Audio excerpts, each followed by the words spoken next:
Welcome students. आजच्या व्हिडिओमध्ये आपण नवीन टॉपिक शिकणार आहोत ज्याचं नाव आहे क्लिपिंग.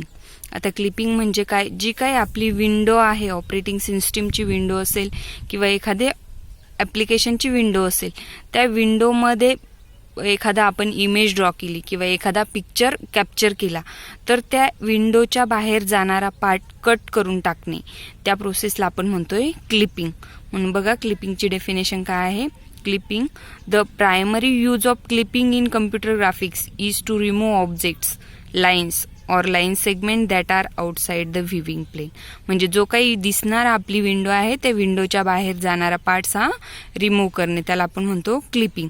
किंवा this process of cutting of parts of the image of the word is called clipping. म्हणजे विंडोच्या बाहेर जाणारा पार्ट कट करणे, त्याला आपण म्हणतोय क्लिपिंग. आता साधारणतः आपण क्लिपिंगचे 2 टाईप्स पाहणार आहोत. फर्स्ट टाईप आहे पॉइंट क्लिपिंग आणि सेकंड टाईप आहे आपला लाईन क्लिपिंग. आपल्या सिलेबसमध्ये आपल्याला लाईन क्लिपिंगचे अल्गोरिदम्स दिले आहेत. तर सर्वात पहिले बघूया आपण पॉइंट क्लिपिंग. पॉइंट क्लिपिंग म्हणजे काय? एखाद्या विंडोमध्ये दिलेला पॉइंट हा कट करणे, त्याला आपण म्हणतोय पॉइंट क्लिपिंग. बघा मग, clipping a point from a given window is very easy. Point clipping करण्यासाठी कसं आहे? इझी आहे खूप आपल्याला. Consider the following figure wear the rectangle indicates the window. Rectangle काय दाखवतोय? खालच्या ही जी फिगर आहे आपली खालची, त्या फिगरमध्ये जो रेक्टँगल आहे तो काय दाखवतो आपल्याला? ती विंडो आहे, एक व्ह्यू प्लेन आहे. Point clipping tells us whether the given point XY is within the given window or not. म्हणजे काय? पॉइंट कुठला आहे आपला? हा XY हा विंडोच्या आतमध्ये आहे की बाहेर आहे, आपल्याला क्लिपिंगने समजणार आहे. बघा मग, जर पॉइंट विंडोच्या आतमध्ये आहे किंवा बाहेर आहे, आपण कसा ओळखणार ते बघा. The coordinate of the given point is inside the window if X lies in between W म्हणजे विंडो X1 लेस दॅन और equal to X less than और इक्वल टू विंडो X2. म्हणजे काय? विंडो X इथे बघा फिगरमध्ये आहे बघा, window X1 and window X2 यांच्या जर लेस दॅन असेल, X पेक्षा जर लेस दॅन असेल तर तो पॉइंट कसा आहे? इनसाइड आहे. आणि सेम कसा आहे Y साठी पण, Y coordinate of the given point is inside the window if Y lies in between WY1 less than और equal to Y less than और इक्वल टू WY2. म्हणजे WY1च्या आणि Y2च्या मध्ये जर पॉइंट असेल तर तो इनसाइड विंडो आहे. तसंच X1 X2च्या मध्ये जर पॉइंट असेल तर तो इनसाइड विंडो आहे. हे झालं आपलं पॉइंट क्लिपिंग. आता नेक्स्ट आहे आपलं लाईन क्लिपिंग. पॉइंट क्लिपिंग म्हणजे काय? एखादा पॉइंट असणे विंडोमध्ये. लाईन क्लिपिंग म्हणजे काय? क्लिपिंगमध्ये एखादा लाईन असणे, विंडोमध्ये लाईन असणे. बघा मग, the concept of line clipping is same as point clipping. In line clipping, we will cut the portion of line which is outside of window and keep only the portion that is inside the window. म्हणजे line clipping मध्ये काय करायचं? जो outside window मध्ये portion गेलेला आहे तो cut करून टाकायचा आणि इनसाइड विंडोचा पोर्शन ठेवायचा आहे. बघा मग, इथे आपल्याला एक्झाम्पल मध्ये दिलेला आहे कम्प्लिटली इनसाइड. ही लाईन विंडोच्या इनसाइड आहे, पार्शियली इनसाइड. बघा इथे विंडोच्या काही बाहेर गेलेली आहे, काही आतमध्ये आहे. रेक्टँगल हा आपली विंडो आहे. आता ही लाईन बघा कम्प्लिटली आउटसाइड, नंतर इथे पार्शियली इनसाइड. हे काय झालं? आपलं लाईन क्लिपिंग. आता इथे काय केलं जाईल? ही जी पार्शियली आउटसाइड आहे, बाहेरचा पार्ट कट केला जाईल. इथे पण बाहेरचा पार्ट कट केला जाईल. जे इनसाइड विंडो आहे तेवढीच लाईन आपल्याला आफ्टर क्लिपिंग दिसली जाईल. मग बघा, आता लाईन क्लिपिंगचे काही अल्गोरिदम्स दिलेले आहेत आपल्याला स्टडीसाठी. बघा मग, the line clipping process is implemented by following line clipping algorithms. Cohen Sutherland line clipping algorithm, Liang Barsky line clipping algorithm, mid point subdivision line clipping algorithm. हे अल्गोरिदमचे नाव आहेत. मुख्यतः आपण लाईन क्लिपिंगसाठी वापरले जातात. बघा आता, कोहेन सदरलँड अल्गोरिदम हा अल्गोरिदम आपण लाईन क्लिपिंगसाठी यूज करतोय. बघा मग, this algorithm uses the line clipping window. हा काय केला जातो? हा अल्गोरिदम लाईन क्लिपिंग विंडोसाठी यूज केला जातो. This algorithm uses the clipping window as shown in the following figure. The minimum coordinate for the clipping region. म्हणजे काय?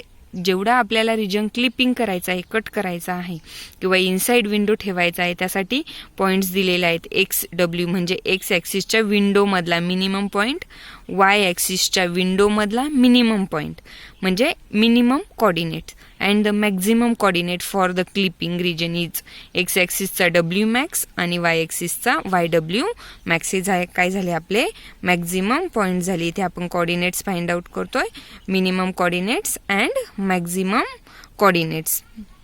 म्हणजे मिनिमम कोऑर्डिनेट्स फाइंड आउट केले, नंतर मॅक्झिमम कोऑर्डिनेट्स फाइंड आउट केले.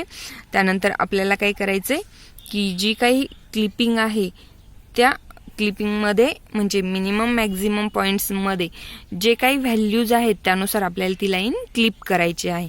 बघा आता इथे इमेजमध्ये दिलेला आहे एक्स मीन, वाय डब्ल्यू मीन, एक्स डब्ल्यू मीन, वाय डब्ल्यू मॅक्स.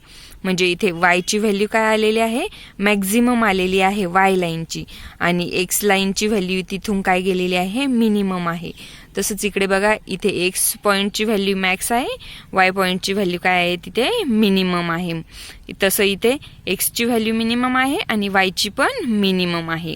तसं इकडे एक्सची पण मॅक्झिमम आहे आणि वाय ॲक्सिसची पण व्हॅल्यू मॅक्झिमम आहे. बघा हे लाईन क्लिपिंग, ही इकडची लाईन ही आउटसाइड विंडो आहे, ही इनसाइड आहे आणि ही पार्शली इनसाइड विंडो लाईन आहे, नंतर ही पार्शली इनसाइड विंडो लाईन आहे. आता हे लाईन क्लिपिंग कसं करायचं तर खाली स्टेप दिलेल्या आहेत बघा. We will use 4 bits to divide the entire region. प्रत्येक रिजनला आपल्याला काय करायचंय 4 बीट्सने डिवाइड करायचंय. म्हणजे 1 0 0 1 0 0 हे 4 बीट्स कुठले आहेत, बायनरी बीट आहेत. आता ते बायनरी बीट कशासाठी हे करायचेत आपल्याला डिवाइड करायचे तर these 4 bits represent the top, bottom, right and left of the region as shown in the following figure. Here the top and left bit is set to 1 because it is the top left corner. म्हणजे आपल्याला काय करायचंय की ते figure दिलेली आहे बघा. म्हणजे टॉप लेफ्ट कॉर्नरला काय करायचंय, टॉप आणि लेफ्ट बीट काय करायचं आपल्याला 1 1 सेट करायचं आहे. म्हणून बघा इथे टॉप, बॉटम, राईट, लेफ्ट 1 0 0 हे आपण इथे 4 बीट आपण सेट केलेले आहेत. म्हणजे टॉप नंतर 0 0 लेफ्ट नाही म्हणून इथे आपल्याला सगळे 0 0 आपण केलेले आहेत. इथे इकडे बघा लास्टला इथे काय करायचं आपल्याला टॉप घेतला आहे, नंतर बॉटम घेतला आहे आणि नंतर राईट घेतला आहे. आता जर आपल्याला ही लाईन जर ड्रॉ करायची असेल तर ह्या लाईन ड्रॉ करताना किती पॉसिबिलिटीज येतील. सपोज आपण बघितलेला आहे जर लाईन ही विंडोच्या इनसाइड आहे किंवा लाईन ही विंडोच्या कम्प्लिटली आउटसाइड आहे का किंवा पार्शली इनसाइड आहे हे आपण चेक केलेलं आहे लास्टच्या फिगरमध्ये.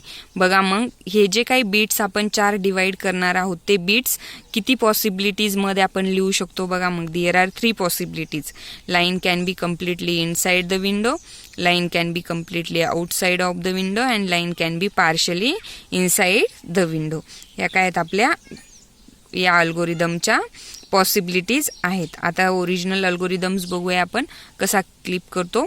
तर बघा step number first, assign region code for each end point.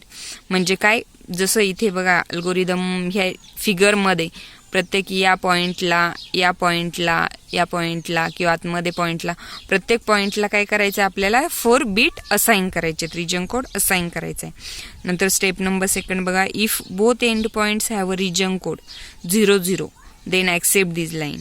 म्हणजे प्रत्येक एंड पॉईंट्स हे 0 0 असतील तर ती लाईन इनसाइड असेल विंडोच्या आणि काय केली जाईल, ॲक्सेप्ट केली जाईल.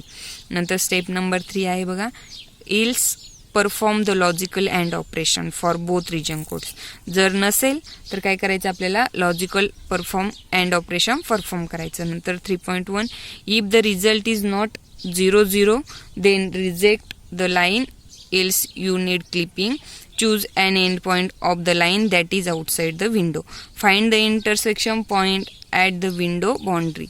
नंतर आहे नेक्स्ट लास्टला आहे बघा, replace end point with the intersection point and update the region code. नंतर आहे repeat step 2 until we find a clip line either trivially accept or trivially reject. म्हणजे हे स्टेप आपल्याला जोपर्यंत लाईन इनसाइड किंवा आउटसाइड आहे हे कळत नाही तोपर्यंत आपल्याला ह्या स्टेप परफॉर्म करायच्या आहेत. आणि हा व्हिडिओ एकदम काळजीपूर्वक बघा आणि याच्या नोट्स लिहून मला पाठवा. धन्यवाद.